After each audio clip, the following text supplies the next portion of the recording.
حضرت علی شیر خدا فرماتے ہیں بخاری مسلم میں، فرماتے ہیں مجھے قسم ہے اس ذات کی جس نے زمین چیر کے دانہ پیدا کیا ہے، مجھ سے رحمت عالم صلی اللہ علیہ وسلم نے وعدہ فرمایا کہ علی یاد رکھنا تم سے صرف مومن ہی پیار کرے گا، اور جس سینے میں تمہارا بغض ہوگا وہ سینہ مومن کا نہیں منافق کا ہوگا۔ تم سے مومن پیار کریں گے، مومنوں کے دلوں میں کشش ہوگی تمہارے لیے، ان کے سینے کشادہ ہوں گے تمہارے حق میں۔ حضرت مولا علی شیر خدا کی محبت، ان کا نام آئے تو دل ٹھنڈا ہو جائے، آنکھوں میں روشنی آئے، چہرہ روشن ہو جائے، تو مانا یہ ہے کہ ایمان مضبوط ہے دل میں۔ اور اگر بندہ کمزور ہونے لگ جائے، اگر اس کی کیفیات کوئی اور رنگ پیش کریں، تو مانا یہ ہے کہ ایمان سینے میں مضبوط نہیں ہے۔ حضرت علی شیر خدا سے حضور کا جو قربت کا تعلق، دیکھیں کچھ لوگ ایسے ہوتے ہیں کہ جن سے قربت ہوتی ہے، آپ نے کبھی دیکھا ہے ہر بندے سے مل کے بندہ رو نہیں سکتا، ہر بندے کو دیکھ کے رونا آتا نہیں، لیکن کچھ لوگوں سے روح ملتی ہے نا کسی کی، تو ویسے کبھی وہ بندے مل جائے نا، دل کرتا ہے تینوں سامنے بٹھا لاں تیرے درد پرانے چھیڑاں۔ کچھ لوگ ایسے ہوتے ہیں جن کے ساتھ حضور تشریف فرما ہیں، حضرت علی شیر خدا کہیں گئے ہوئے ہیں، تو محبوب کیا فرماتے ہیں؟ فرماتے ہیں اللہ اس وقت تک میرے پاس حضرت اسرائیل کو نہ بھیجنا جب تک میں علی سے ملاقات نہ کر لوں۔ دعائیں ہو رہی ہیں کہ میری جب تک ملاقات نہ ہو جائے میرا جانے کا وقت نہ آئے، مشکات میں حدیث موجود۔ تو سرور کائنات علیہ السلام کا جو ان کے ساتھ قربت ہے، حضور کا جو ان سے پیار ہے، حضور نے ہر مہاجر کو ایک انصاری کا بھائی بنایا، انصار کے اندر حضور نے بھائی چارہ قائم فرمایا، اور یہ تاریخ کا وہ والا بھائی چارہ ہے جس کی نہ اس سے پہلے کوئی مثال ہے، نہ قیامت تک دوبارہ کوئی مثال دی جا سکتی ہے۔ بھائی جب سگے بھائی جب شادی شدہ ہو جاتے ہیں نا، تو ان کی اپنی اپنی جیبیں ہو جاتی ہیں، اپنی اپنی گفتگو ہو جاتی ہے۔ 6 ماہ کے بچے کے بارے میں بھی وہ کہنے لگ جاتے ہیں میں نے بچوں کا بھی تو کچھ بنانا ہے نا، انہیں بالکل اب وہ چیزیں نظر آنی بند ہو جاتی ہیں جس میں والدین اور بہن بھائی شامل ہوتے ہیں، وہ کہتے ہیں میرے بھی تو بچے۔ لیکن یہ بھائی چارہ مہاجرین اور انصار کا اتنا زبردست اور معنی خیز ہے، حضور نے بھائی چارہ قائم فرمایا۔ سگے بھائیوں کو وراثت دینا مشکل ہوتا ہے، بڑا کہہ رہا ہوتا ہے کمائی تو میں نے کی تھی، چھوٹا کہہ رہا ہوتا ہے کہ باہر تو پہلے میں گیا تھا، جھگڑے، لیکن یہ تاریخ اسلامی کا وہ بھائی چارہ ہے کہ جن میں برادری، قبیلہ، رنگ، نسل، علاقہ ایک نہیں، پر ہزاروں قومیں وجود میں آئیں، دہر میں خشک و تر کے رشتے سے ہم نے بنیاد دوستی رکھی، یاد خیر البشر کے رشتے سے۔ اور اقبال نے جن انداز میں اس مضمون کو بیان کیا ہے وہ انداز ہی نرالا ہے۔ اقبال فرماتے ہیں خاص ہے ترکیب میں قوم رسول ہاشم، بننے میں کوئی خاص، ان کی ترکیب ہی کوئی خاص ہے۔ حضور نے بھائی بھائی بنا دیا۔ اب بھائی جن کو دینی اسلامی مذہبی بھائی بنایا ہے، وہ دوسرے بھائی کے بارے میں کیا ذہن رکھتا ہے؟ وہ کہتا ہے کہ میرے بھائی میرا کاروبار بھی آدھا تیرا، جائیداد بھی آدھی تیری، چونکہ تو میرا بھائی ہے تو تو رسی لے کے پیمائش کر لے، میں اپنا گھر بھی بانٹ کے آدھا تجھے دینا چاہتا ہوں۔ جب اس قدر زیادہ لوگوں کی نظریاتی پختگی ہوئی اور لوگ اس قدر زیادہ مزاج رکھنے لگے، تو پھر ایک خاص قربت کا ماحول وہاں نظر آیا۔ پھر وہ جو مہاجر بن کے آئے تھے اور بہت زیادہ جن لوگوں نے جہاد کیا تھا، جد و جہد کی تھی، گھر بار چھوڑے تھے، پھر ان لوگوں کو زیادہ دشواری نہیں ہوئی، زیادہ آزمائش نہیں ہوئی دل لگانے میں اور مدینے میں رہنے میں، بڑی آسانی سے وہ لوگ وہاں رہنے لگے، اور بڑی جلدی ان کا مدینے سے اور اہل مدینہ سے پیار بڑھ گیا۔ تو میرے عزیز بھائیوں، حضور نے ہر انصاری اور مہاجر کو ایک دوسرے کا بھائی بنا دیا، سب کو بنا دیا۔ حضرت علی رہ گئے، اب یہ تو دونوں مہاجر ہیں، حضور بھی مکہ شریف سے آئے ہیں، حضرت علی بھی، بظاہر تو دونوں مہاجر ہیں، اگرچہ ساری زمین کے مالک رسول پاک ہیں، سب کو بھائی بھائی بنا دیا۔ تو اب ہر بندے کو بھائی مل رہا ہے، اور بھائی بڑے پیارے ہوتے ہیں۔ میں کئی دفعہ کہتا ہوں کہ بھائی بڑے پیارے ہوتے ہیں، کچھ قدورتیں دنیاوی طور پر معاذ اللہ دلوں میں آ جاتی ہیں، لیکن بھائی کا درد جو بھائی محسوس کر سکتا ہے وہ بھی دوسرے کو محسوس نہیں ہوتا۔ تو حضرت علی جب کسی کے بھائی نہیں بنائے گئے تو رو ہی پڑے، اتنے دلیر بندے تھے، پر بھائی کی ضرورت بندہ اتنی محسوس کرتا ہے، اس کو بھائی سے لگاؤ اتنا زیادہ ہوتا ہے کہ مولا علی رو پڑے، مشکات میں موجود روئے۔ حضور نے فرمایا کیوں روتے ہو؟ عرض کی حضور آپ نے سب کو ایک دوسرے کا بھائی بنایا ہے، میں رہ ہی گیا ہوں، مجھے کسی کا بھائی نہیں بنایا۔ اب وہ آنسوؤں میں لپٹی ہوئی وہ بات حضرت علی نے عرض کی تو محبوب نے فرمایا علی انت اخی فی الدنیا والآخرہ، فرمایا علی تو میرا بھائی ہے، اور نرا دنیا میں نہیں، تو دنیا اور آخرت میں میرا بھائی ہے، تو میرا بھائی ہے دنیا میں بھی اور آخرت میں بھی۔ تو حضرت مولا علی شیر خدا کرم اللہ تعالی وجہہ الکریم کے جو فضائل ہیں، جو ان کے خصائص ہیں، ان کی جو فضیلت کی باتیں، میں نے جیسے کہا کہ انہیں بڑی زیادہ دلچسپی تھی میدان جہاد سے، شوق شہادت ان کا دیدنی تھا۔ ایک موقع پر نبی پاک صلی اللہ تعالیٰ علیہ وسلم نے ارادہ فرمایا کہ حضرت علی کو اپنا نائب بنا کے مدینہ منورہ میں چھوڑ کے جایا جائے۔ محبوب کریم علیہ السلام جب بھی تشریف لے جاتے تھے تو کسی ایک کو نائب بنا کر مدینہ منورہ میں چھوڑ جاتے۔ حضرت عبداللہ ابن مختوم رضی اللہ تعالیٰ عنہ کو بھی ایک دفعہ حضور چھوڑ کے گئے، تو ایک جنگ کے موقع پر محبوب نے حضرت علی شیر خدا سے کہا کہ آپ کو میں اپنا نائب بنا کے یہاں چھوڑ کے جاتا ہوں۔ یہاں لوگ جان چھڑاتے ہیں، کام کا جب وقت آتا ہے، میدان میں نکلنے کا وقت آتا ہے تو جان چھڑاتے ہیں، اور وہ کہتے ہیں کہ باقی سارے کام لے لو، جب وقت مشکل آئے تو پھر ہمیں کام نہ بتاؤ۔ اب مشکل وقت ہے، جہاد میں جانا ہے۔ حضرت مولا علی شیر خدا کرم اللہ تعالی وجہہ الکریم کو حضور نے فرمایا کہ اس دفعہ میرا ارادہ بنا ہے کہ تمہیں چھوڑ کے جاؤں۔ تو حضرت علی کو چھوڑ کے جایا جا رہا ہے، ان کو مدینے میں رہنا ہے، میدان میں نہیں جانا۔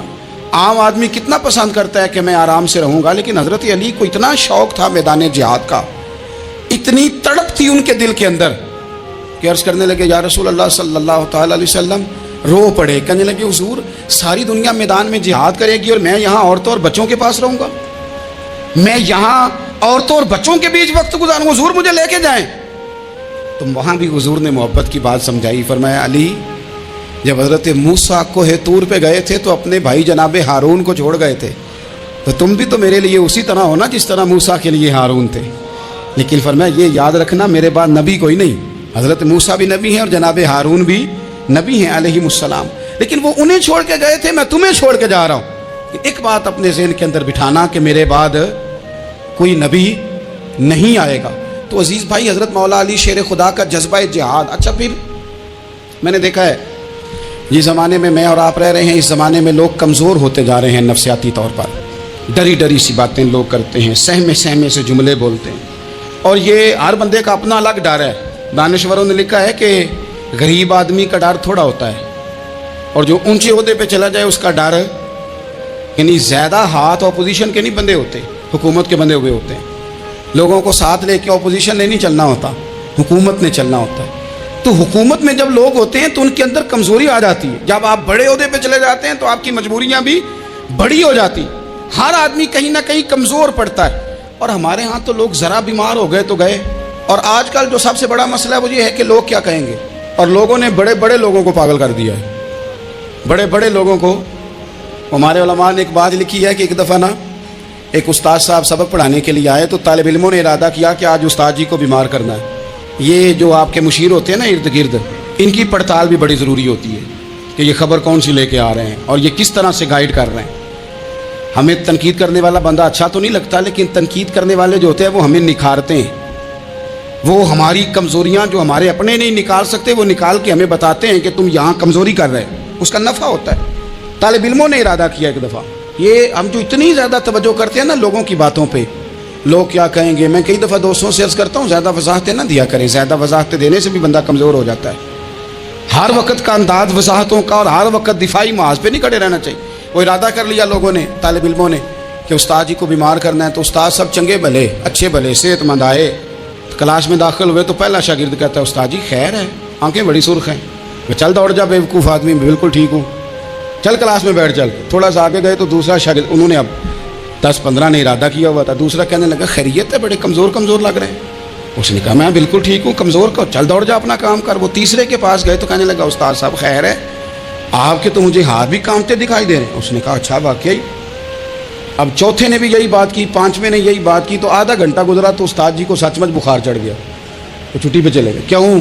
باتوں پہ توجہ ہے نا، لوگوں کے سامنے ہم لوگوں کی باتوں کے مطابق اپنے معاملات کو ترتیب دیتے ہیں نا۔ کچھ لوگ سوشل میڈیا دیکھ کے نظریہ قائم کرتے ہیں، کچھ ہوا دیکھ کے نظریہ قائم کرتے ہیں۔ وہ قائد اعظم محمد علی جناح کی ایک بات نہیں بھولتی کہ انہوں نے کہا تھا، ہندو لیڈر جو تھا جس کو لوگ گاندھی کہتے تھے، اس سے کہا تھا تیری اور میری سیاست میں فرق ہے، تو لوگوں کا رجحان دیکھ کے فیصلہ کرتا ہے، اور میں، قائد اعظم کہنے لگے، میں فیصلہ کر کے لوگوں کا رجحان ادھر کر دیا کرتا ہوں۔ یہ کمال ہوتا ہے کسی شخص کا کہ اس کا اپنا نظریہ غالب آئے، بجائے اس کے کہ وہ دیکھے آج کل لوگ کیا کہہ رہے ہیں تو لہذا میں اس طرح کا ڈھل جاؤں۔ لوگ تو ایک وقت کے لیے کچھ کہتے ہیں، پھر اگلے 4 گھنٹوں میں کچھ اور کہتے ہیں۔ حضرت مولا علی کے مزاج میں استقامت ہے، اور جو لوگ جو بہت زیادہ پراپوگنڈا کرتے ہیں اور بہت زیادہ کسی کے بارے میں بات کرتے ہیں، ان کا وہ مزاج نہیں، ان کی وہ طبیعت نہیں، وہ اپنے حساب سے فیصلہ کرتے۔ ایک شخص تھا عمر بن عبد ود، 90 سال کا بوڑھا، لیکن جب تلوار لے کے میدان میں آتا تھا تو 1000 آدمی کے مقابلے میں لڑتا تھا، اور لوگ جگہ جگہ یہ کہتے تھے تو اس طرح ہے جس طرح عمر بن عبد ود لوگوں کو ڈراتا ہے، تو اس طرح ہو گیا۔ یہ اس کے ارد گرد کے لوگ اس کی مثالیں دیتے تھے۔ جنگ خندق جب ہو رہی تھی تو یہ مقابلے میں آ گیا، تو حضرت علی المرتضیٰ شیر خدا کرم اللہ تعالی وجہ الکریم بھی تشریف فرما تھے۔ اب پورے عرب کے اندر اس کے بارے میں یہ کہا جاتا تھا کہ اس سے نہ لڑو، وہ تو خونخوار ہے، وہ تو درندہ ہے، وہ تو جنگلی شیر کی طرح آتا ہے، وہ تو کاٹ کھانے کو دوڑتا ہے، اس سے کون لڑے؟ ایک خیال تھا۔ اور وہ پراپوگنڈا بعض اوقات اتنا زیادہ کسی کے بارے میں ہوتا ہے کہ ذہن میں بچے لوگ آتے ہیں نا بچہ دم کرانے کے لیے، تو کہتے ہیں پیچھا بڑا ضدی ہے، کسی کی بات نہیں مانتا، باقی بچے ٹھیک تھے، یہ تو بڑا ہی نالائق نکل آیا ہے۔ تو میں کہتا ہوں کہ آپ اس کے سامنے یہ والی باتیں نہ کریں، یہ پکا ہو جائے گا کہ میں ضدی ہوں۔ تو آپ ذہن بنا رہے ہیں اس کا کہ تو اس طرح کا ہے۔ ذہن بنا دیا لوگوں نے کہ عمر ابن عبد ود کے مقابلے میں کوئی نہیں آ سکتا۔ خندق میں یہ آیا، اس نے للکارا مسلمانوں کو، آؤ وہ تمہاری جنت کدھر ہے جس کے بارے میں تم کہتے ہو کہ ہم شہید ہوں گے، تو آؤ میرے مقابلے میں نکلو۔ جب اس نے پہلی دفعہ للکارا تو ابھی بات ختم نہیں ہوئی تھی کہ مولا علی تلوار لے کے اللہ اکبر کہتے کھڑے ہو گئے۔ حضور نے فرمایا بیٹھ جاؤ، حضرت علی پھر بیٹھ گئے۔